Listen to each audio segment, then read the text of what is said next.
Hi everyone, I'm Michael Gillett. I'm a Senior Partner Technology Strategy Manager, which is a mouthful, at Microsoft.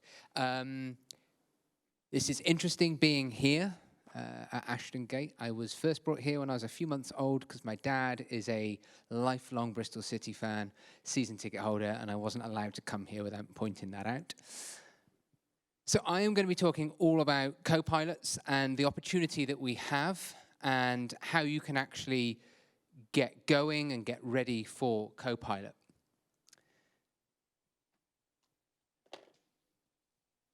One second, there we go. So you'll be aware that AI, and in particular generative AI, is a pretty hot topic. I'm sure you have all had exposure and experience of it in varying degrees.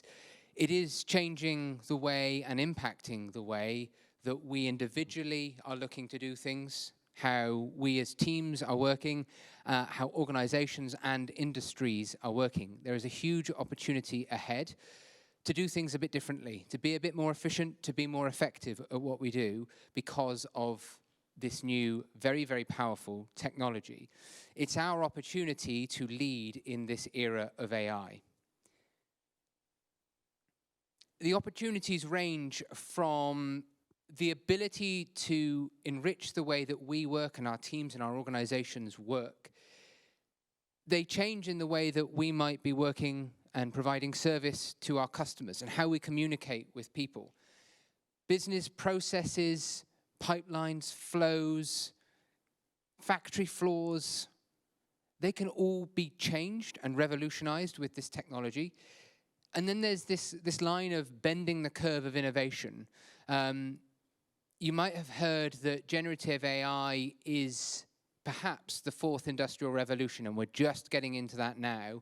And so where we've seen innovation, and some of the things that we've been hearing today are very innovative things, that is going to increase and accelerate because of the power of this technology. The way in which Microsoft is able to bring this about is through the power of Azure, which is the AI supercomputer. You'll know that there's lots of partnerships, as we have heard today, that Microsoft has with truly innovative companies, one of which is OpenAI. They are exclusively on Azure to have trained their data models, to have built GPT 3.5, 4, DALL-E 3, all of these things that OpenAI have been done on Azure because it is the AI supercomputer. What this allows us to do across every aspect of the cloud is to unlock new opportunities for productivity, for efficiency, and for effectiveness. We can use that OpenAI platform. We can use the partner ecosystem. And then there's the ability to bring your own data to this platform in a safe way that allows you and your customers to benefit from this transformative technology. The important thing to remember when I touch on bringing your data is you're bringing it to the Microsoft cloud, which is the most trusted cloud, the most comprehensive from a security, from a governance perspective. The way in which your data is used for AI and for Copilots is no different from how your data is used for anything else. It comes with all of the security that you would expect. Your data is not used to train those underlying foundational LLMs, the OpenAI, GPT. That data is yours to ground that in. It is not used to train those models. And as I say, your data is protected by everything that you would expect, that enterprise-grade security and compliance controls. The way in which then we at Microsoft are bringing this to individuals, to yourselves, to your organizations, to use this, to be impactful within our organizations, is with the Microsoft Copilot. This is an everyday AI companion. At Ignite, Satya was talking about how we want to empower everyone with a Copilot, to empower everyone with this transformative, powerful technology. because of the way that this technology works, because of the foundations that we've got within Azure where this technology runs, we know that we've got the privacy security there baked in, and ensuring that we've got the compliance and the right approach to making sure that we've got a responsible AI here. You're always in control of this data and the way that this system works. And that needs to happen because we need trust in order for AI and the power that this technology offers to be widely adopted. We have to have that trust. And then there's a huge amount of data out there on the internet, but about your own organization, about your own customers. And we need the ability to infuse that, ground that, so that the Copilot really does work for you and your customers. It's not just exciting and it's not a gimmick. And actually, we've had Copilot out in private preview for a number of months. And we're seeing some amazing stats coming through. I mean, these numbers speak for themselves, but I think what shines through is where we might all see videos and some demos of Copilot, and it looks exciting. It's also efficient, makes us more efficient. It's very effective at what it does. The fact that 71% of people save time on mundane tasks. I mean, who here wouldn't want to save time on mundane tasks? It frees us up to do the more valuable, the satisfying, and the impactful work. Writing emails is probably not what any of us are really paid to do, but that's what a lot of our day might end up being, or in Teams meetings. What we want to be doing in those meetings and in that email is conveying the ideas and making the impact that we want to do. The actual kind of time being spent producing that, we can become more efficient with it because of Copilot. One stat that really stands out to me about all of this is that 77% of people surveyed who have been using Microsoft Copilot would choose it over a free weekly lunch. And I don't know the last time Microsoft had some enterprise thing where that was the case. I think this is really exciting and powerful, and that's why we're seeing such impressive kind of views from people. But it's not just a few select types of people within organizations. It is everyone within an organization who gets to benefit from the power of generative AI and Copilot in different ways. I've got some demo videos that I am going to show on this because I don't want to just talk about Copilot. It is better to see it than to hear me try and explain how good it is. And they're hopefully demos that you won't have seen before. But there are a couple that I don't have time to go over. So I wanted to just talk about security operations. We have the Microsoft Security Copilot coming, and that will really empower people within an organization to benefit from that collective understanding of best security practice, both outside of an organization and within an organization. This Copilot has the ability to create playbooks so that someone else who might not know a particular system or a vulnerability out there to the depth of others, if those people who are really subject matter experts on that topic, they can create this playbook and others can then use it within the Copilot. They can ask questions of the data and of the system. It can create visualizations of the topology that the network has, and it's extremely powerful and really, really democratizing as a technology. The other one would be customer service. How can we change customer service? How can we make it more intelligent? How can we ensure that we are helping our customers with all of the information that is known within an organization, using the computer to do what it does really, really well, which is to understand huge amounts of data in a quick amount of time, but ground it in a human manner. Allow a customer to actually be supported and to allow someone within the customer service function to be empowered with all of that information without them having to go in and out of different tools to understand that kind of customer's situation. The other types of scenarios where Copilot is really, really powerful, I actually have some videos for, so I do want to go over that. The first one I want to show off and talk about is the Microsoft 365 Copilot. The power of these Copilots comes not just from the generative AI, the LLM, large language model, but because of the way in which they're grounded in different data sets. So the Microsoft 365 Copilot, that is grounded within the Microsoft Graph. So all of the SharePoint sites, the emails, Teams meeting, documents, presentations, Excel, the org structures, that whole network of information contained with the Microsoft Graph contains so much value that we could all go and explore and find, but none of us have that time to really go through it like a computer could. Then that we use the Microsoft 365 apps as a location to use this Copilot. And it has access to the internet. By bringing all of these things together, it allows us to talk to the machine in a human-like way, ask it questions, get it to go and do some actions for us, to make us more impactful with our work. But you might be wondering, well, there's some sensitive data that we've got about customers, about the organization. How does this work when you put an AI across all of this, when you've got a computer that can go over all of this? Well, I wanted to just share this. I thought this was a good slide just to give an overview that where you have your current expectations around tenant group and individual policies and security, compliance, that still all remains. Copilot doesn't suddenly get more access than anything else. It works in the same way. Plus, we have the responsible AI piece, which I will touch on later, but this is crucial within the era of AI, that wherever we're using AI, and in particular generative AI, we are treating it with this very responsible way. It's extremely powerful technology that we need to make sure is used in the right way.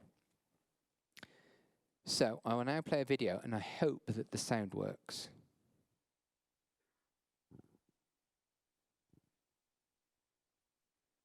Which it isn't. I can just talk.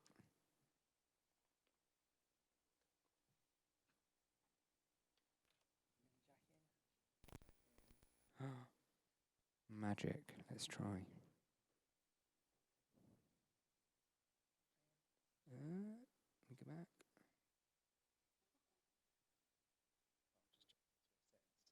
No. 1 second.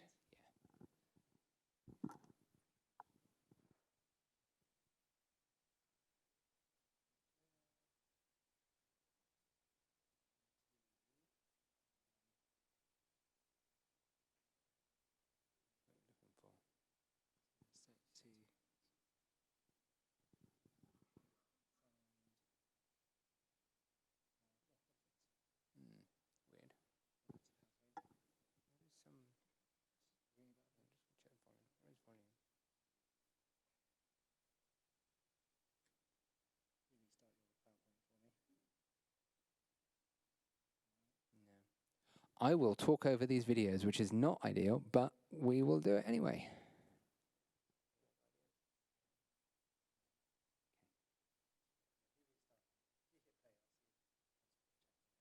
Cool. Okay, so this is Copilot in M365 Chat. What this is doing, it's a chat experience that is, as I say, grounded in the Microsoft Graph. So there is a query asking about an organization. What information does the Microsoft Graph have on it? And the person here wants to know what is hot in their inbox right now. So Copilot is able to look at the inbox and see what meetings are coming up and understand what are the important things, partly through to hierarchy, partly through kind of the urgency within the tone of an email. And then they can ask, what is the latest store opening plans within the current project that they're working on, which was one of the top items in their inbox. Copilot is able to ground itself in all of this information. You can see the references of where it's getting this information from. And then it's asking for Copilot to compare this planned store with other current stores that the organization has. And then through doing that, it can ask, okay, what stands out differently with the plans for this new store versus our existing stores? And using existing documents that that person already has access to, they can go and get Copilot to create a view on what were the discussions had that this person wasn't privy to during a meeting that they were double booked on.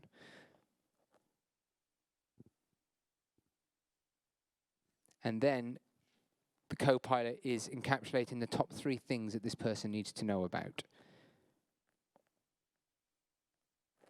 The next thing that the person is asking is recommend a date and who the exec speaker should be for the grand opening of this store. This now looks at availability and location to ensure that people can be there.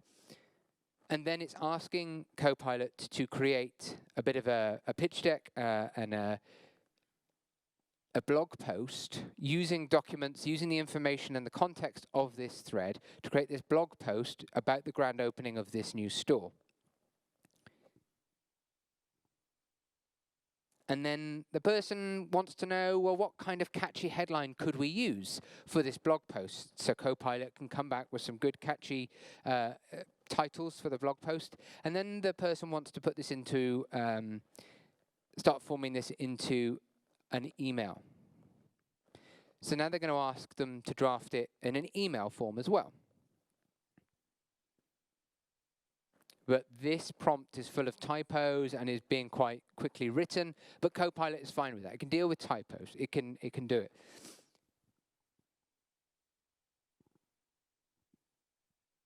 But it's not quite how the person would want. So they can then say, edit this in Outlook, and it's actually an action to go and do this.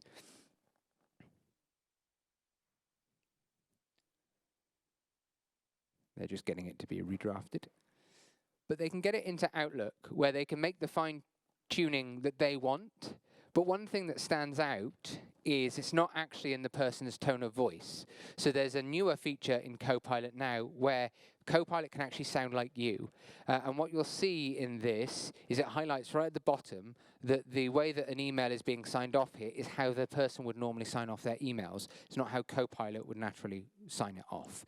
So there's this ability to crawl this extent of information, and I probably didn't do it justice talking to it like I did, but hopefully it came across the power of this. But then being able to get it to draft that blog post, put together an email, do it in your tone of voice, it's hugely empowering to us as individuals in an organization where, as I said earlier on, we're actually able to become more effective and more efficient at what we should be doing, which is conveying an idea, putting together a plan, analyzing information, and then getting that in front of someone. This would have taken a long time to have done manually, going in and out of different places, understanding where all of this information resides, drafting the blog post, drafting the email. So it's a huge time saver here. The next demo, and I will talk to this one as well, I won't talk to the other one I've got, because I don't think this is the right way of doing it. But this demo is with Power BI. Oh, this one's got closed captions on it. Oh, that's better. The point of this one that I want to convey is we probably all have questions of the data and the ways that we work, but I don't know how to use Power BI very well. I can use it, I'm not an expert in it, but I can access data and I can ask questions. And that, I think, is really, really democratizing in this example, because you can kind of list the points that you want Copilot to go and figure out how to present that, how to query the data, how to bring it together, and then present it in a dashboard like this. Now, for me to create a dashboard like this would take me an awful long time, I think. But this just took seconds to do. This is a normal Power BI dashboard. All of those charts and elements are editable as you would expect. And it's possible to change any of these to something else. So Copilot's given it a good kind of first stab at this, but maybe I want to be a bit more precise and go, I want it in this view. Maybe I understand the audience a little better, and so I can present it in the best way for who it needs to be in front of. It's also possible to add more sections and slides to this. With a different layout, with different charts, Copilot, again, understanding the intent and the data available to it, puts together a view that it thinks is the best way to represent this data. It's still all completely possible to drill down and refine and get more details.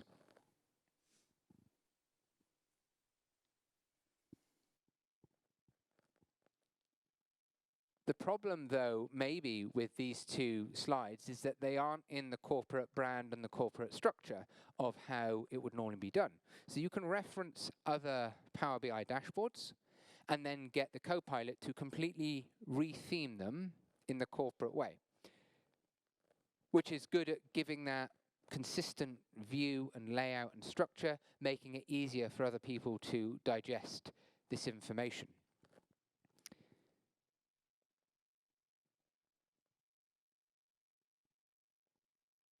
So next is actually the opportunity to use generative AI to summarize this data in the report itself. So here, Copilot is being asked to create a text summary of this data. Now, what's really valuable and important here is every time that this report, the data is refreshed, that analysis will also be refreshed. So now it's really, really powerful because someone can come along and they can look at the charts and the numbers and that's all great, but they can also get some plain text, kind of quite understandable analysis of what's going on just written down in text. And that's always going to be current for when someone's viewing this. So really, really powerful. And this is a great example where it's not just a chat back and forth experience. It's about using Copilot and the powerful technology to go and do some stuff on our behalf. We've got so much powerful software, but sometimes the challenge is, do we know truly how to get the most out of that software? Have we learned that tool in the detail? Do we have time even to do that? Possibly not. And actually, Copilot is democratizing technology in a way that allows us to ask the questions and to get the machine to understand our intent and to go and work for us.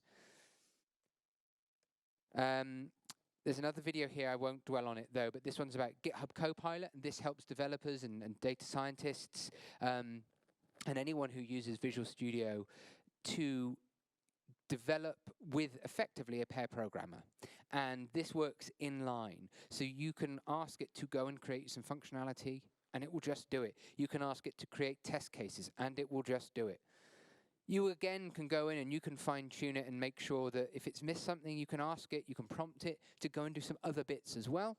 And it can document your code for you, and it can parse regex expressions, and it can suggest better ways of naming things and structuring things so that they're more human readable for the next time you or someone else comes to that piece of code. So then you might be thinking, okay, this is all really good. Hopefully I've done it justice as I've described these videos. But you've got your own apps and you've got your own data, and now you actually, part of this is, well, how do we bring you Copilot? But then how do you do more with it? How can you build on this? How can you build your own Copilots as well? And so what we can do, you can customize Microsoft Copilot, you could build your own Copilot, and you can partner with Microsoft partners. A great one would be Cascade. So the ways in which to do this is a bit of a spectrum, and it's very much on the use case and the kind of appetite to go into the real depth. So low code, no code option available is the Microsoft Copilot Studio, and then through the spectrum you can go real deep, you can build your own models if you wanted to, you can do some real machine learning and bring your own to the Azure AI Studio, where you can actually bring together an entire prompt sequence, grounding it in your own data to build your own Copilot experience. So reasons why you might want to customize the Microsoft Copilot is because maybe there's some particular things that your organization does where people are using that Copilot experience. And Microsoft Copilot is available on the web. It's available in the latest Windows Insider builds of Windows. We've seen it in Office. Right? This thing is going to be everywhere, and you can plug into that. So when someone's asking a question about something within your organization, you can make sure that the answer that Copilot is providing is about your organization, which is hugely powerful. Now that then helps with those kind of critical scenario-based things that maybe are unique to your organization. But there's different workflows that every organization has as well. You can bring that information to it. You can bring those plugins and GPTs from elsewhere as well into this experience. And then you get to connect it with your business data. I have another video which I will skip. But you might be wanting more than that. And what you can do with the Microsoft Copilot Studio, that is a visual editing platform, mostly config, not really any code needed. For anyone who's familiar with the Power Platform and Power Virtual Agents or Power Automate, it's that same experience where you have connectors and you can integrate with all kinds of different providers and technologies and bring it all together yourselves. But you, as I say, you might want to do more than that. You might have your own custom things that you want to do. And it might be that you're looking to chat and interrogate your data in different ways. You might want to do different types of analytics on that. Or, and we've not really touched on this yet, but you could do your own content generation with the same Gen AI LLM power that we have seen powering this Copilot experience. This then could be something that you look to bring actually to your end customers. So you could really have a powerful new feature, product, service within your portfolio and the way in which you're actually working with clients. Another video which I will skip. So the way then that this works, because I think it's just important, there's lots and lots of new terms here, and I am aware of that, and I'm hoping that this slide does a little bit of trying to demystify what some of these mean in terms of an architecture. It all resides at the very bottom with the Microsoft Cloud and the world-class AI infrastructure that the cloud has. On top of that are then the foundational models and the AI toolchain that is available, where I say you can have your own prompt sequence using prompt flow, you can bring your own LLMs, you can use OpenAI, GPTs, you can use Meta's Llamas, you can use Hugging Face. We've got partnerships with so many companies that are building their own models or open source ones as well. Then you get to ground those prompts in your data. And then it is where we have this AI orchestration layer. And that is where it all kinds of gets wired together so that you can make sure that certain prompts, they're going to go, maybe you need to go and create a bespoke bit of SQL. You can get Gen AI to do that, and it will go and query a database, get that information, and then it can ground it back in your business data, and then you can use an LLM to take that very data, machine-heavy kind of set of information and actually turn that into a good natural language response, which is then visible in the Microsoft apps, it's visible in Microsoft Copilot, maybe it's visible in your own Copilot, or maybe it's a plugin to those Copilots. So that's kind of the architecture and the sequence of things. And then thinking about how can you partner with partners here, there's definitely going to be industry-specific things. Cascade are going to be exposed to all kinds of questions and things, and actually having that opportunity to understand more broadly the use cases that people are after and how Copilot can do this, then that's a great way of doing it. Maybe there are some common connectors and plugins as well. And then actually, what are the things that are going to be brought that are finished and ready to go? And these are the exciting things where all of this innovation is going to come together. We're seeing this acceleration. And in the coming months, we're going to see even more. But we're going to really start seeing this come to customers and actually be used in the real world, which is all very, very exciting. The last kind of topic that I just want to touch on is AI safety. It's important that we treat this all with the degree of safety that it needs because it is such powerful technology. At Microsoft, we've been working around this responsible AI for the last 5 years, 6 years, and we've got 6 principles by which we view AI, in that it must have fairness. There must be privacy and security, transparency, reliability and safety. It must have inclusiveness, and there must be accountability. Without that, we shouldn't be doing it. And we need everyone to be thinking along these lines. It's so important that we get this right. Those principles then feed into the way in which we approach it from our own kind of corporate standards perspective. So what are our goals here? What are we really trying to achieve? That informs our practices and the way that we work, which then goes on to inform the implementation of the tools and the platform that we're building here, the information that we want to share and things like this, all the way through to the oversight. How can we monitor, how can we even audit this stuff? How do we have that visibility so that we remain accountable for how this is being used and the types of questions and answers that are being asked and provided? We've got the tools that we can do it ourselves, but those tools are also available for everyone to use as they go on their own AI journey, because it's so important that we can all be transparent with how this works. Then to just leave a couple of things as we begin to kind of wrap this up, and just some takeaway thoughts and resources. The first is we have recently announced the Microsoft Copilot copyright commitment. For anyone, any customers using Microsoft Copilot, we need you to be able to use it with trust and confidence. And for anyone who's challenged on copyright grounds, we will assume the responsibility for the potential legal risks involved when Copilot is being used in the right way.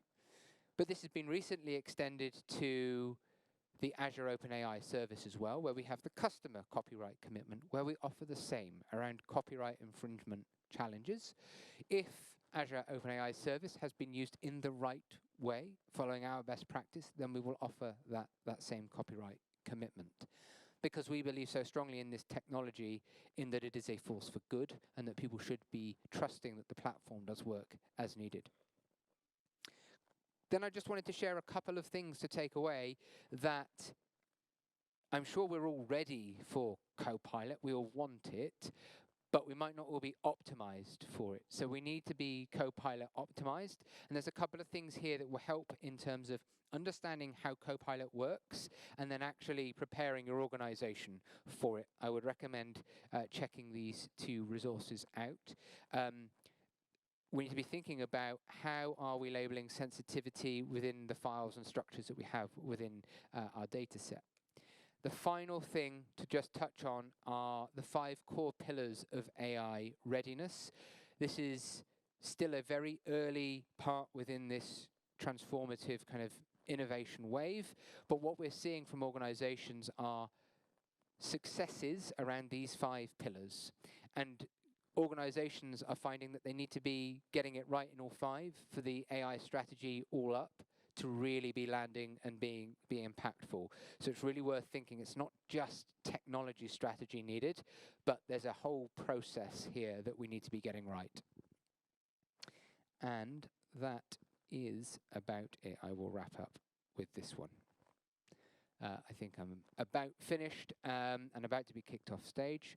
But if you want to go and explore the Microsoft Copilots today, then you can, as I say, you need to get optimized for it. And if you want to start building your own AI capability, then absolutely explore the opportunities that are in Azure with the Azure AI Studio, where you can really start building really powerful opportunities, experiences, services, products for your customers and for yourselves. Thank you.